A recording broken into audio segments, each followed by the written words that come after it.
नमस्कार, मैं हूं अंजू पंकज। बहुत बहुत स्वागत है आप सबका।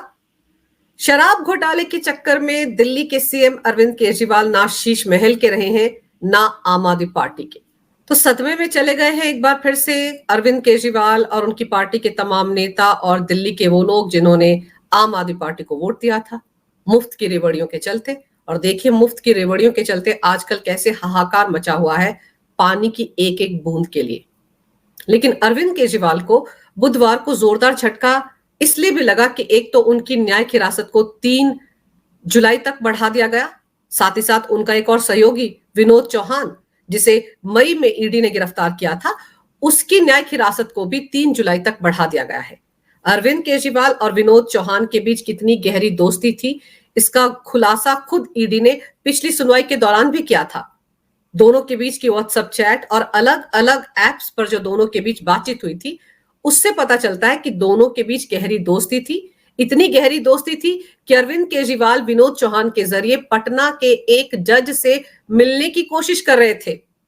अब वो मुलाकात किस सिलसिले में थी, इसके तार अभी तक नहीं खोले हैं ईडी ने।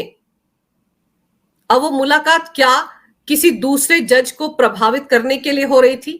क्या वो जज जिससे अरविंद केजरीवाल मिलना चाहते थे, उसके तार कहीं दिल्ली के किसी अदालत में बैठे जज से तो नहीं जुड़े हुए हैं? ये सारी ऐसी कड़ियां हैं जिनको ईडी खंगाल रही है। लेकिन विनोद चौहान खुद भी वकील है और जो चैट दोनों के बीच हुई है उससे यह भी पता चलता है कि दिल्ली जल बोर्ड, जिसके कि खुद अरविंद केजरीवाल भी 2018 में अध्यक्ष रह चुके हैं, उस दिल्ली जल बोर्ड में भी बहुत सारे लोगों की ट्रांसफर करवाने के लिए, पोस्टिंग करवाने के लिए ये विनोद चौहान अरविंद केजरीवाल से संपर्क करता था। तो दोनों के बीच गहरी दोस्ती थी और ईडी ने बुधवार को भी कोर्ट में खुलासा किया कि विनोद चौहान ने अभिषेक बोनापल्ली के जरिए के कविता के पीए से 25 करोड़ रुपए लिए थे और वो पैसे हवाला ऑपरेटर्स के जरिए गोवा में पहुंचाए थे। ये सारा काम किया था विनोद चौहान ने। और वो विनोद चौहान जो अरविंद केजरीवाल का इतना करीबी है, तो क्या अरविंद केजरीवाल को नहीं पता कि 25 करोड़ रुपए उसने कहां से लिए और गोवा पहुंचाए? अरविंद केजरीवाल और विनोद चौहान के बीच जो व्हाट्सएप चैट है उसमें सारे राज खुलकर सामने आ गए हैं। अरविंद केजरीवाल ने तो अपना मोबाइल फोन जो 2020-21 में इस्तेमाल किया था उसे डिस्ट्रॉय कर दिया। उसके बारे में ईडी से कहा था कि उनको याद ही नहीं है कि वो मोबाइल फोन कहां गया, और दूसरा मोबाइल फोन जो वो इस्तेमाल कर रहे थे उसका पासवर्ड ईडी को नहीं दिया। तो चलिए, अरविंद केजरीवाल ने अपने मोबाइल फोन से तो राज नहीं खोले, लेकिन ईडी को सारे के सारे डिजिटल एविडेंस विनोद चौहान के मोबाइल फोन से मिल गए। तो अरविंद केजरीवाल उनसे अब इनकार नहीं कर सकते। और दूसरा, ईडी ने जो सबसे बड़ा खुलासा किया है राउज एवेन्यू कोर्ट में बुधवार को, वो ये किया है कि पंजाब के कारोबारी भी दिल्ली के शराब कारोबार में निवेश करना चाहते थे। जिस तरीके से साउथ लॉबी में जो कारोबारी थे शराब के, उन्होंने 100 करोड़ रुपए की रिश्वत दी आम आदमी पार्टी को ताकि दिल्ली के शराब कारोबार में उनकी एंट्री हो सके, बिल्कुल वैसे ही पंजाब के कारोबारी भी दिल्ली के शराब कारोबार में एंट्री चाहते थे। और जिन जिन शराब कारोबारियों ने दिल्ली के शराब कारोबार में एंट्री करनी चाहिए, निवेश करना चाहा, उनसे आम आदमी पार्टी ने बाकायदा रिश्वत ली है। यह खुलासा ईडी ने राउज एवेन्यू कोर्ट में किया है। और जिन कारोबारियों ने आम आदमी पार्टी को रिश्वत नहीं दी, उनको दिल्ली के शराब कारोबार में निवेश नहीं करने दिया गया। आपको याद दिला दूं कि 21 मार्च को अरविंद केजरीवाल को ईडी ने गिरफ्तार किया था। उसके बाद 27 मार्च को ईडी ने पंजाब के आबकारी कमिश्नर वरुण रुजम के घर और ठिकानों पर छापेमारी की थी। और तब यह कहा गया था कि इस छापेमारी का सीधा सीधा कनेक्शन दिल्ली के आबकारी घोटाले से है, दिल्ली के शराब घोटाले से है। हालांकि ईडी ने उस वक्त इस बात का खुलासा नहीं किया था कि उनको क्या कुछ जानकारी मिली है, लेकिन अंदर खाने खबर यह है कि पंजाब के कुछ शराब कारोबारियों के बयान ईडी ने दर्ज किए हैं और उन शराब कारोबारियों ने ईडी को यह जानकारी दी कि वो भी दिल्ली के शराब कारोबार में निवेश करना चाहते थे, लेकिन उनको परमिशन नहीं दी गई क्योंकि उन्होंने आम आदमी पार्टी के नेताओं के कहने के मुताबिक रिश्वत नहीं दी। तो देखा जाए तो अब दिल्ली के शराब घोटाले के तार पंजाब तक पहुंच गए हैं।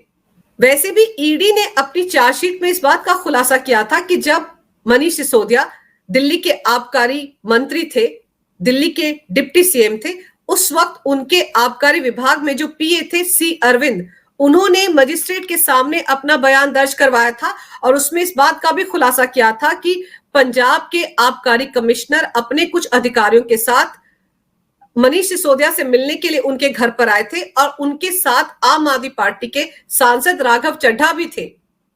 और उस मुलाकात के दौरान क्या कुछ बातें हुई थी, इसकी जानकारी सी अरविंद ने ईडी को दी है। हालांकि चार्जशीट में राघव चड्ढा को आरोपी के तौर पर नहीं पेश किया गया था, लेकिन इस मुलाकात का जिक्र ईडी की चार्जशीट में है। तो सवाल अब ये उठता है कि क्या वो मुलाकात इसी सिलसिले में थी कि किस तरीके से पंजाब के शराब कारोबारियों को भी दिल्ली के शराब कारोबार में एंट्री दी जाए और इसके एवज में मोटी रकम उनसे वसूल की जाए। क्या ये सब कुछ इसलिए हो रहा था क्योंकि संजय सिंह पर भी आरोप लगे थे कि उन्होंने पंजाब के शराब कारोबारियों से रिश्वत ली है। आज भले ही संजय सिंह जमानत पर बाहर हों, लेकिन उन पर यह आरोप लगे थे। तो अब ईडी की जांच का दायरा पंजाब की तरफ भी जा रहा है और पंजाब के आबकारी मंत्री, पंजाब के सीएम भगवंत मान, उनसे भी पूछताछ हो सकती है। उनसे भी ये जानने की कोशिश करेगी ईडी की टीम कि पंजाब के शराब कारोबारियों से रिश्वत किसने ली थी, रिश्वत क्यों ली गई थी और क्यों उन कारोबारियों को दिल्ली में निवेश नहीं करने दिया गया जिन्होंने आम आदमी पार्टी को रिश्वत नहीं दी। क्योंकि रिश्वत तो साउथ लॉबी ने भी दी है 100 करोड़ की, तभी उनके लिए नई आबकारी पॉलिसी में बदलाव किए गए। ऐसे ऐसे पॉइंट उसमें डाले गए जिससे कि साउथ लॉबी को फायदा हो। तो ऐसा तो हो नहीं सकता कि पंजाब के कारोबारियों से रिश्वत ना ली गई हो, क्योंकि वो कारोबारी जिन्होंने रिश्वत देने से इनकार कर दिया, उन्होंने ईडी के सामने अपने बयान दर्ज करवाए हैं। तो ऐसे में आम आदमी पार्टी के संयोजक अरविंद केजरीवाल, जो पहले ही शराब घोटाले में फंसे हुए हैं, आम आदमी पार्टी को भी आरोपी बनाया है ईडी ने। पहली बार किसी राजनीतिक पार्टी को मनी लॉन्ड्रिंग मामले में आरोपी बनाया गया है। अब पार्टी आरोपी बनी है तो पार्टी पर तो केस नहीं होगा ना, केस तो उस पार्टी के कर्ता धर्ता पर होगा, यानी संयोजक पर होगा। संयोजक कौन है? अरविंद केजरीवाल। तो अरविंद केजरीवाल दोहरे झटके में है इस वक्त। दिल्ली के सीएम के तौर पर उनकी जो भूमिका रही है शराब घोटाले में, उसके लिए भी, और आम आदमी पार्टी के संयोजक होने के नाते उनकी जो भूमिका रही है शराब घोटाले में, उसमें भी वो फंस रहे हैं। और अब तो पंजाब में भी ये मामला जा रहा है, तो पंजाब में भी आम आदमी पार्टी की सरकार है। तो ऐसा कैसे हो सकता है कि अरविंद केजरीवाल को पता ना हो कि पंजाब के शराब कारोबारियों से किसने रिश्वत मांगी थी और कितना पैसा पंजाब के शराब कारोबारियों ने फंड के तौर पर आम आदमी पार्टी को दिया। इस खुलासे से आम आदमी पार्टी में हड़कंप मच गया है। भगवंत मान भी हिल गए हैं, क्योंकि अब ईडी की जांच के दायरे में पंजाब के अधिकारी, पंजाब के मंत्री, पंजाब के सीएम भी आने वाले हैं। ऐसे में क्या ये माना जाए कि हाल के दिनों में, जब आपको याद होगा कि अरविंद केजरीवाल को ईडी ने गिरफ्तार किया था, तो शुरुआत में भगवंत मान कन्नी काट रहे थे अरविंद केजरीवाल से, लेकिन बाद में 2-3 बार वो उनसे मिलने के लिए जेल में गए थे। तो क्या इस बारे में बात हो रही थी कि मनी लॉन्ड्रिंग का पिटारा तो खुल रहा है, लेकिन धीरे धीरे करके इसका दायरा पंजाब की तरफ भी आ सकता है। और फिर आप ये देखिए कि अरविंद केजरीवाल के मामले पर इस वक्त आम आदमी पार्टी में सन्नाटा पसरा हुआ है। अरविंद केजरीवाल अपनी लड़ाई अकेले लड़ रहे हैं। वो ये गुहार लगा रहे हैं राउज एवेन्यू कोर्ट से कि जब एम्स का मेडिकल बोर्ड उनका मुआयना करे तो उनकी पत्नी ऑनलाइन उनके साथ मौजूद हो और फिर उनकी पत्नी और वो भी मेडिकल बोर्ड को अपनी इनपुट दे पाए। ये गुहार लगा रहे हैं। जब अरविंद केजरीवाल ने कोर्ट से ये गुहार लगाई तो आम आदमी पार्टी के नेताओं का फर्ज बनता था कि वो बाहर बैठकर भी इस मुद्दे पर रायता फैलाएं। लेकिन ताज्जुब की बात यह है कि किसी ने कुछ कहा ही नहीं। किसी ने ईडी पर आरोप नहीं लगाए, तिहाड़ जेल पर आरोप नहीं लगाए। सब जगह खामोशी है। अरविंद केजरीवाल अपनी लड़ाई अकेले लड़ रहे हैं। कोई आजकल ये नहीं बता रहा है दिल्ली वालों को कि अरविंद केजरीवाल का बीपी हाई है या लो है, अरविंद केजरीवाल का वजन जेल में गिर गया है या बढ़ गया है, अरविंद केजरीवाल को इंसुलिन टाइम पर मिल रहा है या नहीं मिल रहा है, अरविंद केजरीवाल का शुगर लेवल 300 के पार गया है या नहीं गया है, उनको कूलर मिला है या नहीं मिला है, इस बारे में कोई कुछ नहीं कह रहा है। या तो किसी स्ट्रेटेजी के तहत अरविंद केजरीवाल को अलग थलग कर दिया गया है, या फिर हो सकता है कि आम आदमी पार्टी के नेता अरविंद केजरीवाल से दूरी बना रहे हो। और बुधवार को जब अरविंद केजरीवाल की जमानत याचिका पर राउज एवेन्यू कोर्ट में सुनवाई हो रही थी, उस दौरान ईडी की तरफ से यह भी कहा गया कि 100 करोड़ की रिश्वत के पुख्ता सबूत उनके पास है अरविंद केजरीवाल के खिलाफ। और उस मामले में अभी भी जांच पड़ताल चल रही है। ऐसे में इस स्टेज पर, जब जांच पड़ताल इस स्टेज पर पहुंची हुई है, अरविंद केजरीवाल को जमानत नहीं मिल सकती, क्योंकि वो तो दिल्ली के सिटिंग सीएम है।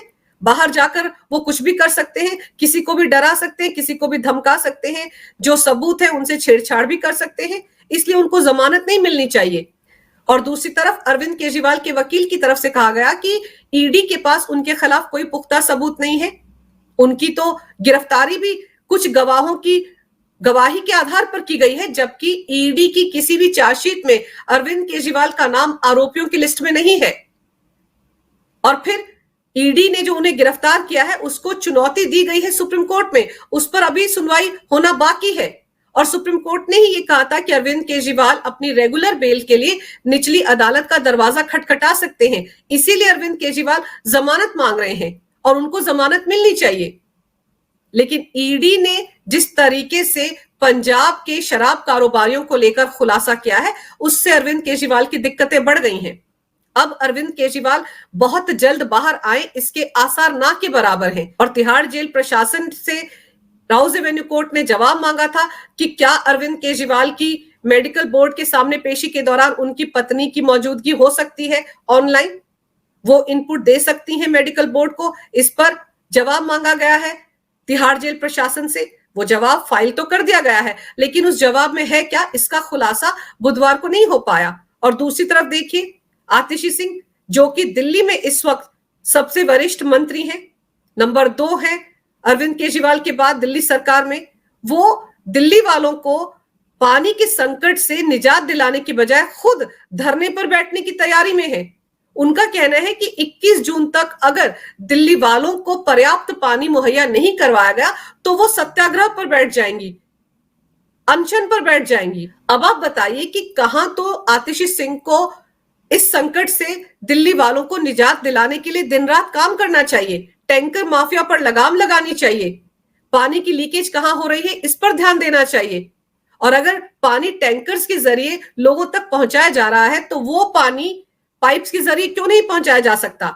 जब सुप्रीम कोर्ट ने ये सवाल किया था कि टैंकर माफिया पर लगाम लगाने के लिए आम आदमी पार्टी ने क्या किया, पानी की लीकेज को रोकने के लिए क्या किया, तो इन सवालों के सही सही जवाब देने चाहिए थे। बताना चाहिए था अदालत को कि पिछले 10 साल में आम आदमी पार्टी ने किया क्या, सिवाय रायता फैलाने के या बीजेपी पर आरोप लगाने के और क्या काम किया है आम आदमी पार्टी सरकार ने। और अब जब दिल्ली में पानी को लेकर हालात हाथ से निकल चुके हैं, बेकाबू हो गए हैं, तो सत्याग्रह की राह पकड़ रही हैं आतिशी सिंह। बुधवार को प्रेस कॉन्फ्रेंस करके वो आरोप लगा रही थी कि उनकी बात हो चुकी है हिमाचल प्रदेश सरकार से, वो पानी छोड़ने को तैयार है, पानी हरियाणा के रास्ते दिल्ली में आएगा, लेकिन हरियाणा की सरकार पानी दिल्ली तक पहुंचने नहीं दे रही है। अगर ऐसा भी है तो आतिशी सिंह हरियाणा में जाकर वहां के मंत्रियों से मुलाकात क्यों नहीं करती, क्यों खुद मॉनिटर नहीं कर रही हैं कि हिमाचल से छोड़ा गया पानी दिल्ली कैसे पहुंचेगा। काम करना चाहिए उनको, जमीन पर उतरकर आरोप लगाने की राजनीति छोड़ देनी चाहिए। दिल्ली वाले तो देख ही रहे हैं कि उनका मुख्यमंत्री तिहाड़ जेल में बैठा है, फिर भी सीएम की कुर्सी नहीं छोड़ना चाहता। उसके शीश महल में तो 24 घंटे एक स्पेशल लाइन से पानी पहुंच ही रहा है, दिल्ली के मंत्रियों को भी पानी मिल रहा है। तो दिक्कत तो आम जनता को है, उस आम जनता को है जिन्होंने 20,000 लीटर पानी हर महीने फ्री में मिलेगा ये सोचकर आम आदमी पार्टी को वोट दिया था 2020 में। उसी जनता को इस वक्त पानी की एक एक बूंद के लिए तरसना पड़ रहा है, और उस जनता की समस्याओं का हल तलाशने की बजाय हर रोज एक नया शगुफा छेड़ देती हैं आतिशी सिंह। अभी 2 दिन पहले उन्होंने कहा था कि अगले 15 दिन में दिल्ली में जो पाइपलाइन है उनको तोड़ा जाएगा, ये काम बीजेपी के लोग करेंगे और दिल्ली पुलिस को पाइपलाइन की रखवाली करनी चाहिए। और अब आतिशी सिंह कह रही हैं कि वो धरने पर बैठ जाएंगी अगर 21 जून तक दिल्ली वालों को पर्याप्त पानी मुहैया नहीं करवाया गया। तो आखिर दिल्ली वालों को पानी पहुंचाने की जिम्मेदारी तो दिल्ली जल बोर्ड की है, और दिल्ली जल बोर्ड आम आदमी पार्टी के अंडर आता है। तो दिल्ली जल बोर्ड में जो 70,000 करोड़ का कर्ज है वो है किस लिए? दिल्ली जल बोर्ड ने जब इतना कर्ज लिया था तो वो खर्च कहां किया गया, वो पैसा कहां गया? क्या दिल्ली में पिछले 10 साल में पाइपलाइन का नया जाल बिछाया गया, या पुरानी हो चुकी पाइपों को बदला गया, या नए मीटर लगाए गए, या बाहरी दिल्ली के जो घर हैं वहां तक नल पहुंचाए गए? ये सारी व्यवस्था आम आदमी पार्टी ने पिछले 10 साल में क्यों नहीं की? जबकि 2011-12 में अरविंद केजरीवाल और सिसोदिया शीला दीक्षित सरकार के टैंकर माफिया के साथ साठगांठ के आरोप लगाया करते थे और ये दावा करते थे कि जब दिल्ली में उनकी सरकार आ जाएगी तो लोगों को टैंकर माफिया से निजात मिल जाएगी। तो आज की तारीख में दिल्ली में जगह जगह यही टैंकर माफिया तो पानी पहुंचा रहा है। सवाल तो यह है कि आतिशी सिंह को पता करना चाहिए कि इनके पास पानी कहां से आ रहा है। अगर टैंकर माफिया के पास पानी है तो फिर वही पानी पाइपों के जरिए दिल्ली वालों के घरों तक क्यों नहीं पहुंचाया जा रहा है? इन सवालों के जवाब तलाशने की बजाय आतिशी सिंह सत्याग्रह करेंगी, यानी कि अरविंद केजरीवाल की राह पर चलेंगी। अरविंद केजरीवाल ने भी, आपको याद होगा, विजय चौक पर रात में धरने पर बैठकर यही सब तो किया था जबकि वो दिल्ली के सीएम थे। तो अब देखना दिलचस्प होगा कि अरविंद केजरीवाल जो तिहाड़ से बाहर निकलने के लिए छटपटा रहे हैं, उनका क्या हाल होता है 3 जुलाई को। और उससे पहले दिल्ली की सबसे सीनियर मंत्री आतिशी सिंह क्या सच में सत्याग्रह पर बैठ जाएंगी? और अगर वो सत्याग्रह पर बैठती हैं तो क्या दिल्ली वालों को पानी मिल जाएगा? अगर पानी मिल जाता है तब तो आतिशी सिंह को धरने पर बैठ जाना चाहिए, 21 की बजाय आज ही बैठ जाना चाहिए 20 तारीख को। लेकिन अपनी जिम्मेदारी को बीच में छोड़कर इस तरह की नौटंकी करना आम आदमी पार्टी के नेताओं की फितरत है और उसी के चलते दिल्ली की जनता का ध्यान भटकाने के लिए आतिशी सिंह ने यह दांव फेंका है। अगर आपको यह वीडियो अच्छा लगे तो कृपया इसे लाइक करें, शेयर करें। अगर आप पहली बार मेरे चैनल पर आए हैं तो कृपया मेरे चैनल को सब्सक्राइब करना ना भूलें। मेरे चैनल को अपना पूरा समर्थन दें। ये वीडियो देखने के लिए बहुत बहुत धन्यवाद। नमस्कार। भारत माता की जय हो। वंदे मातरम और जय श्री राम।